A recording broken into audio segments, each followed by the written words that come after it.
You know, this, of course, was allegedly the man who executed James Foley, the young American journalist who was overseas there and was kidnapped and then brutally executed.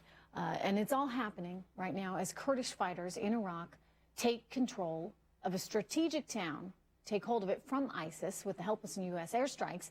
And we did get reports just hours ago that ISIS has been pushed out of a town in Syria bordering Iraq. Well, what does this all mean for the ongoing fight against these militants? Joining me right now is Zudi Jasser from the American Islamic Forum for Democracy. And Zudi, what is your take on these headlines that are crossing? Is this in any way suggesting we're making some ground here? Well, I think certainly for the Foley family and for so many that have seen this monster savage their loved ones, I think it brings closure. There's no doubt that this is a PR victory for the West and all those who are trying to advance freedom and defeat ISIS. But to say it's a military victory, I think is a stretch. I mean, the bottom line is that this was a recruiter, he was a soldier, but he wasn't a leader in ISIS. He was a tool of al-Baghdadi and their leadership.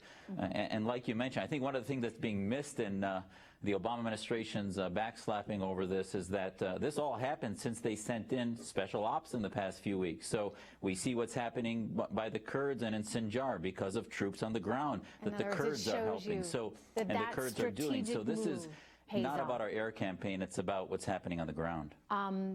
So this is a good sign in your view. It shows that actually having troops there, strategic special ops troops, can make a difference. But, you know, I mean, look at how much this organization has grown over the last several years. Do we need to do a lot more than send a handful of troops over there to Syria? The bizarre thing, Trish, is just a few days ago, Kerry was admonishing the Saudis and others to be quiet about getting rid of Assad, which is a complete 180 from what he's saying today about getting rid of ISIS.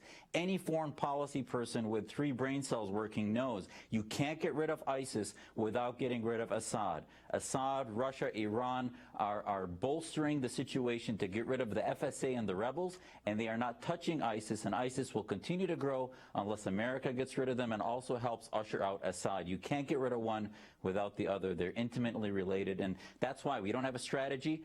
We're going to, yes, be happy to see monsters like Jihadi John go away, but it's going to be a whack-a-mole program until we get a bigger strategy in Syria. Zudi, good to have you here. Thank you very much for all your intel. Thank you. Appreciate it. All right, Jennifer Lawrence, everyone. She's been pretty vocal recently. She's been calling out the so